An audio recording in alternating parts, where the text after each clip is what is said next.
बिस्मिल्लाहिर्रहमानिर्रहीम। अस्सलामुअलैकुम dear students and dear viewers.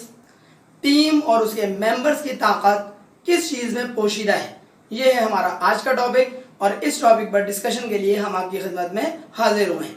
ये बात याद रखिएगा कि टीम की ताकत एक तरफ है, दूसरी तरफ है मेंबर्स की तादाद। मेंबर्स कौन होते हैं? जो कि उस टीम का हिस्सा होते हैं। और मेंबर्स को जब हम मिला लेते हैं, इकट्ठा कर लेते हैं, तो क्या चीज़ बन जाती है? पूरी टीम बन जाती है। इसका मतलब ये हुआ, एक तरफ टीम है और दूसरी तरफ उसके मेंबर्स हैं। मेंबर्स की ताकत किस चीज़ में छुपी हुई है और दूसरी तरफ टीम की ताकत किस चीज़ में छुपी हुई है, ये हमें समझना है। इसका आसान सा जवाब ये है कि अल्लामा इकबाल का एक ज़बरदस्त शेर है जो कि आज की हमारे स्पोर्ट्स से बहुत मुताबिकत रखता है। और अल्लामा इकबाल का जो शेर है वो क्या है? फ़र्द कायम रब्ते मिल्लत से है, तन्हा कुछ नहीं, मौज है दरिया में, बैरून दरिया कुछ नहीं। क्या मतलब हुआ?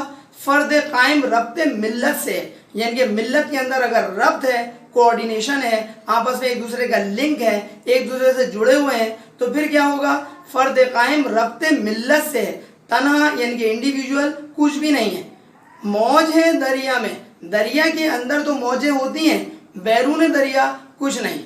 इसके अंदर खासुल खास नुक्ता क्या है, खासुल खास पहलू क्या है जो हमें सोचने की दावत देता है? वो ये है कि फ़र्द कायम रब्ते मिल्लत से है। अगर मिल्लत के अंदर, अगर पूरी कौम के अंदर आपस में कोऑर्डिनेशन होगा, आपस में लिंक होगा, आपस में रब्त होगा, तो फिर इसी सूरत में वो मिल्लत जो है वो तरक्की कर सकती है। और अगर आपस में कोऑर्डिनेशन ना हुआ, आपस में ताल्लुक ना हुआ, आपस में किसको कहते हैं कि किसी को किसी का ख्याल ना हुआ, तो फिर क्या होगा? जब रब्त नहीं होगा तो याद रखिएगा, तरक्की तो दूर की चीज़, तरक्की का तय के जो दो नुक्ते हैं तो उसमें पहला नुक्ता भी हासिल नहीं हो सकता। रीज़न क्या है? क्योंकि मौज है दरिया में, दरिया के अंदर मौजें होती हैं, बैरून दरिया कुछ नहीं। दरिया से अगर आप बाहर निकल जाएं तो वहां पर आपको किसी भी किस्म की मौजों का सामना करना नहीं पड़ेगा। इसी चीज़ को अगर हम अप्लाई करते हैं अपनी पूरी ज़िंदगी में, आप किसी भी इदारे की बात करके देख लें, ख्वाह वो छोटा सा इदारा हो, बैंक की सूरत में हो, ख्वाह वो छोटा सा इदारा कोई फाइनेंशियल इंस्टीट्यूशन हो, ख्वाह वो छोटा सा इदारा जो है वो कैबिनेट की सूरत में हो, वफाकी सतह के ऊपर हो, सूबाई सतह के ऊपर हो, किसी भी सतह के ऊपर हो, एक छोटा सा स्कूल आप उठा के देख लीजिए, कॉलेज यूनिवर्सिटी की आप बात करके देख लें, हर जगह आपको ये उसूल कारफरमा नजर आएगा कि अगर इदारे के मेंबरान के आपस में ताल्लुकात मजबूत हैं, अगर इदारे के मेंबरान आपस में मिलजुल कर काम करते हैं, अगर इदारे के मेंबर जो हैं वो मिलकर काम करने को बेहतरीन समझते हैं, तो खुद ब खुद इदारा जो है वो तरक्की करता चला जाएगा। खुद ब खुद वो इदारा जो है वो दिन दूनी और रात चौगनी तरक्की करता हुआ नजर आएगा।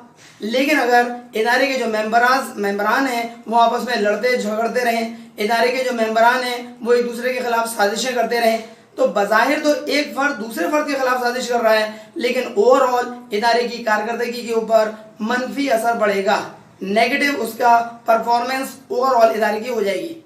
क्वेश्चन ये ऐसा क्यों हुआ? क्योंकि इदारे के जो मेंबरान हैं वो टीम की ताकत होते हैं, टीम से मुराद इदारे की ताकत होते हैं, और इदारे की ताकत खुद ब खुद कमज़ोर हो जाएगी अगर इदारे के मेंबरान आपस में मिलजुल कर काम ना करें। इसका मतलब ये हुआ कि इदारे की असल ताकत जो है वो कौन होते हैं? उसके एम्प्लॉयज़ होते हैं। एम्प्लॉयज़ कौन है? बेसिकली मेंबरान।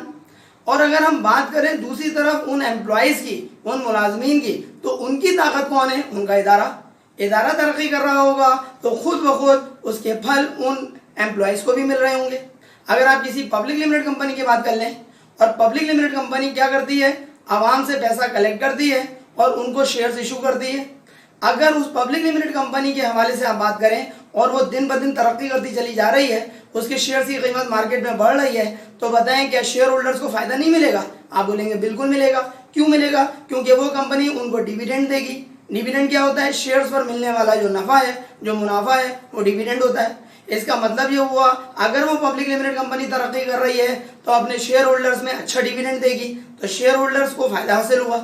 दूसरी तरफ अगर शेयर होल्डर्स जो हैं उनके हवाले से हम बात करें तो शेयर होल्डर्स इदारे की ताकत कहलाएंगे। इसका मतलब ये हुआ दोनों का एक दूसरे के साथ लिंक है, एक चीज़ का दूसरे से ताल्लुक और दूसरी चीज़ का पहली चीज़ से ताल्लुक है।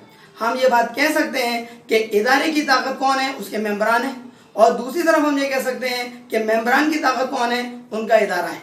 इसका मतलब ये हुआ कि अगर इदारे के मेंबरान आपस में मिलजुल कर काम कर रहे हैं तो यकीनी तौर पर इदारा ज़बरदस्त तरक्की करता हुआ बहुत ज़बरदस्त कामयाबी हासिल कर रहा होगा।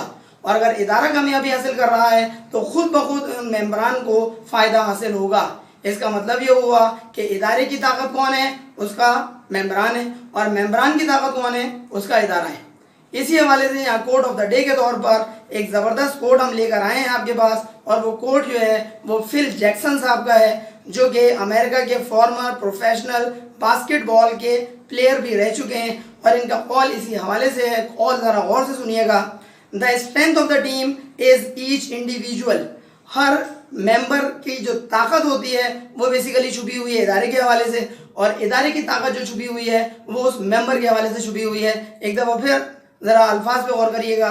The strength of the team is each individual member. किसी भी जो आपकी टीम है, टीम से मुराद इदारा, मैंने अभी बताया आपको, जो टीम की ताकत होती है वो बेसिकली उसका इंडिविजुअल मेंबर होता है। अगर इंडिविजुअल मेंबर अच्छा परफॉर्म कर रहा होगा, खुद ब खुद इदारा अच्छा परफॉर्म कर रहा होगा, क्योंकि इदारा बेसिकली उन टीम मेंबरान से मिलकर ही बना है। जिस तरीके से हमारी ये उंगलियां, कहते हैं अगर आप पांचों उंगलियों को अंगूठे समेत मजबूती से बांध लें, मजबूती से जोड़ लें, तो ये बन जाता है मुक्का। और मुक्का बनने के बाद किसी को इस अंगूठी को और इस तमाम उंगलियों को, अंगूठी गलत बोल रहा हूँ, आपकी उंगली और आपका अंगूठा, इसको खोलना आसान नहीं होगा। क्या इसके अंदर सबक है कि जैसे ही मुक्का बन जाएगा तो फिर इसके अंदर एक ताकत आ जाएगी, आप खुद महसूस कर रहे होंगे ताकत। और अगर ये खुला हुआ है तो फिर इसका मतलब क्या हुआ, कोई भी आसानी के साथ आपकी उंगलियों को मोड़ सकता है। इसीलिए कहते हैं कि united we live, divided we fall. अगर हम यूनाइटेड हो जाएं, अगर हम मुत्तहिद हो जाएं, तो हम ऐसी सूरत में ही जिंदा रह सकते हैं। डिवाइडेड वी फॉल, और अगर हम तकसीम हो गए तो फिर हम गिर पड़ेंगे, हम बर्बाद हो जाएंगे। कॉल के ऊपर हम वापस आते हैं। The strength of the team is each individual member. किसी भी टीम की जो ताकत है वो उसके मेंबर्स होते हैं।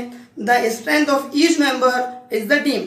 और जो ताकत है किस चीज़ की, हर मेंबर की, वो बेसिकली उसकी टीम है। इसका मतलब ये हुआ कि हम उर्दू ज़बान का अगर सहारा लें तो यहाँ पर हम ये बात कह सकते हैं कि दोनों का एक दूसरे के साथ चोली दामन का साथ है। एक दूसरी चीज़ के साथ जुड़ी हुई है और दूसरी चीज़ पहली चीज़ के साथ जुड़ी हुई है। आप किसी भी चीज़ को किसी दूसरी चीज़ से अलहदा या जुदा नहीं कर सकते। जिस तरीके से जब हम नमाज अदा करते हैं तो अगर नमाज ज़ोहर है, असर है या इशा है, जो कि 4 रकअती नमाज है, हम इंडिविजुअल जब रकअत अदा कर रहे होते हैं तो जब चारों रकात कंप्लीट हो जाती हैं तो हम कह सकते हैं ज़ोहर, असर या इशा हमने कंप्लीट कर ली। इसी तरीके से फजर और मगरिब अगर हम पढ़ रहे हैं 2 रकअती या 3 रकअती नमाज, इंडिविजुअल जब हमारी रकअत कंप्लीट होती है तो हमारी बेसिकली नमाज का एक हिस्सा कंप्लीट हो रहा है। और जैसे ही हमने तमाम रकात पढ़ ली तो हम ये बात कह सकते हैं कि परवरदिगार ने जो हमारे ऊपर फ़र्ज करार दिया था वो हमने अल्हम्दुलिल्लाह अदा कर लिया। इंडिविजुअली काम करते हैं तो वो ओवरऑल काम का एक हिस्सा कंप्लीट होता है, और जब सारे इंडिविजुअल पार्ट्स कंप्लीट हो जाते हैं तो ओवरऑल हमारा काम भी कंप्लीट हो जाता है। बिल्कुल ये चीज़ अप्लाई होती है हमारे रोज़मर्रा रूटीन के ऊपर। इंडिविजुअल मेंबर्स अगर अपना अपना किरदार अदा अच्छा कर रहे होंगे तो ओवरऑल किरदार खुद ब खुद अच्छा अदा होना शुरू हो जाएगा। अगर मुल्क के तमाम अफराद सच्चे और अच्छे बन जाएं तो खुद ब खुद वो पूरा मुल्क अच्छा और सच्चा बन जाएगा।